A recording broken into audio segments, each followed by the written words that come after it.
होय अरे पब्लिक, तुम्हाला माहित आहे का संगमनेर तालुक्यातील कोकणगाव इथं असलेलं निझरनेश्वराचं मंदिर। तर मित्रांनो चला मी तुम्हाला सांगतो या मंदिराची थोडक्यात माहिती। तर मित्रांनो असं म्हटलं जातं की हे मंदिर पांडवकालीन आणि खूप प्राचीन आहे। एका निझऱ्याच्या कडेला म्हणजेच ओढ्याच्या कडेला यज्ञ करून या मंदिराची स्थापना करण्यात आली। होय अरे पब्लिक, तुम्हाला एकाच ठिकाणी 3 पिंड पाहायला भेटतात, ते म्हणजे महादेव, विष्णू आणि ब्रह्मांची। होय अरे पब्लिक, आणि हा मंदिरामध्ये असलेली बारव आणि ते मध्ये असलेले कासव पाहून तर मन अजून प्रसन्न होत आहे। होय अरे मित्रांनो, मंदिर तर एकदम निसर्गरम्य वातावरणात आहे, म्हणून इथं तर अजून मन रमतं भाऊ। आणि हा मित्रांनो, मंदिराच्या पाठीमागे चालत गेल्यानंतर मानव बिबट सहजीवन जागृती केंद्र सुद्धा आहे बरं का। तिथं पण पाहण्यासारखं खूप काय आहे। बाबा जवळ गेलो आणि बाबा बोलला जा माझं शेत पाहुणे। बाबा बोललाच नाही का शेतात बिबट, पण आम्ही तर घाबरलोच भाऊ। जोश मध्ये चाललो होतो हात धुवायला, तेवढ्यात मगर दिसली, मी तर खूप घाबरलो होतो भाऊ खरंच भावांनो।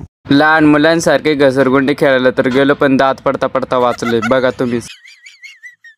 म्हणलं आता दात वाचले सायकल खेळायला जावं, तिला तर पाहिलंच नाही। गजब बेइज्जती यार, मैं तो टूट गया। होय अरे पब्लिक, आता तुम्ही पण फॉलो करून टाका बरं का। तुम्ही व्हिडिओ बघता पण फॉलोच करत नाही राव, खूप वाईट वाटतंय। आणि हा मित्रांनो, आजचा व्हिडिओ इथंच संपू आणि तुमच्या मित्राला पण शेअर करा संगमनेरच्या।